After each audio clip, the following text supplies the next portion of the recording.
আবার আসিব ফিরে ধানসিঁড়ির এই তীরে এই বাংলায়।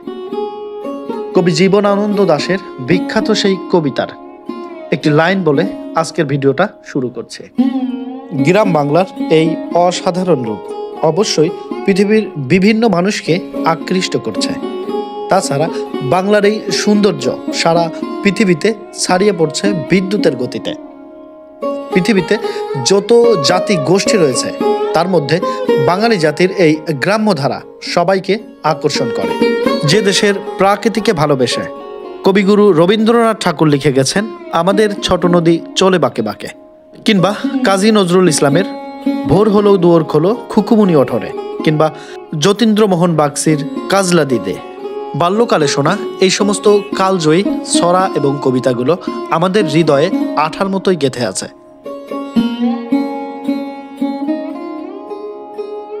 রূপের রানী আমার এই বাংলা, আর আমার এই বাংলাটা 6 ঋতুর দেশ। 6 ঋতুতে বিভিন্ন সময় বিভিন্ন রূপ নিয়ে হাজির হয় এক এক ঋতু। তার মতোই একটি ঋতু শীতকাল। শীতের আগমনী বার্তা নিয়ে যখন শীত গ্রাম বাংলায় প্রবেশ করে তখন খেজুরের রস এবং খেজুরের গুড়ের কথা সর্বপ্রথম মনে পড়ে সাধারণ মানুষের।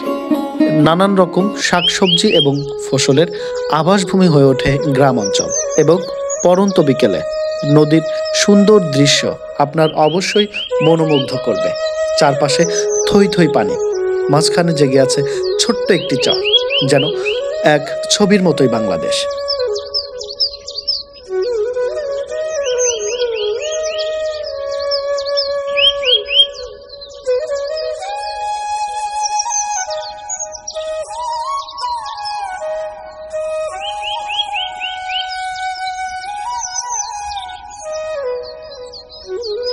নদীর মিঠা পানি থেকে মাছ শিকার করেই জীবন নির্বাহ করে এই নদী পাড়ের মানুষ।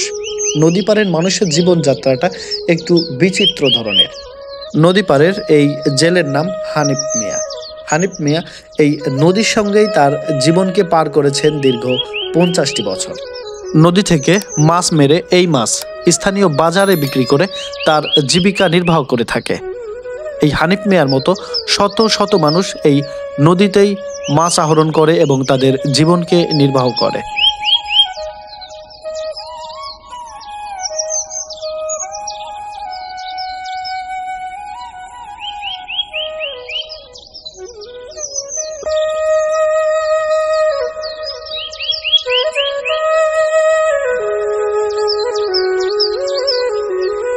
নদীর পাড়ের মানুষের জীবন এবং নদীর এই সুন্দর দৃশ্য যেন যে কোনো মানুষের হৃদয়টাকে নরম করে দিবে, এবং মানুষের জীবনের সঙ্গে মিশে আছে বাংলাদেশের এইসব নদী অঞ্চল।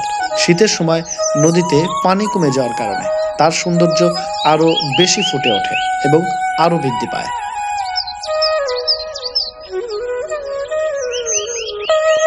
সবজির পরশা সাজিয়ে বসে আছে দোকানে, তার মতো অনেকেই এখানে সবজি বিক্রয় করে জীবিকা আহরণ করে থাকে। শীত মূলত বাঙালিদের কাছে সবজির মৌসুম হিসেবে পরিচিত। এই মৌসুমে বাংলাদেশের বিভিন্ন স্থানে শীতকালীন অনেক সবজি দেখা যায়, এবং অন্যান্য সময়ের তুলনায় এ সময় সবজির মূল্যও থাকে অনেক কম। এছাড়াও শীত মৌসুমে যখন শীতটা জেঁকে বসে তখন হাট বাজারেও মানুষের আনাগোনা একটু বেশি দেখতে পাওয়া যায়।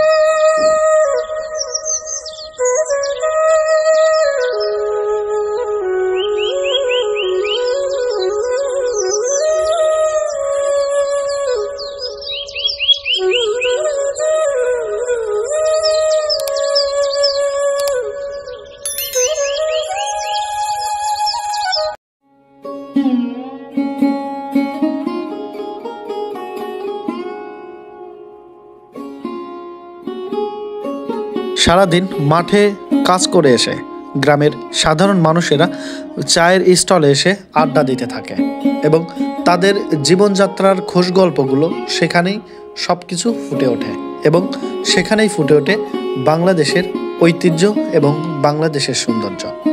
আসলে শৌখিন প্রধান এই দেশের মানুষরা শীত মৌসুমে যে মানুষের জীবনযাত্রা কেমন হয় আপনি গ্রাম অঞ্চলে না গেলে সেটা উপভোগ করতে পারবেন না। আর এখানেই শেষ করছি আমাদের আজকের ভিডিও। আপনাদের সঙ্গে দেখা হবে অন্য কোনো স্থানে অন্য কোনো ভিডিও নিয়ে। ততক্ষণ পর্যন্ত ভালো থাকবেন সবাই। আর আমাদের এই ভিন্ন ধর্মী ভিডিওটি আপনাদের কাছে কেমন লাগলো আশা করি কমেন্ট করে জানাবেন। আপনাদের একটি সাবস্ক্রাইব এবং একটি কমেন্ট আমাদের কাছে অত্যন্ত গুরুত্বপূর্ণ এবং আমাদের পথ চলাকে সুদৃঢ় করতে আমাদের চ্যানেলটি সাবস্ক্রাইব করে পাশে থাকা বেল বাটনটি বাজিয়ে দিবেন, কারণ আপনাদের একটি সাবস্ক্রাইব আমাদের এগিয়ে চলার অনুপ্রেরণা। ভালো থাকবেন সবাই। খোদা হাফেজ।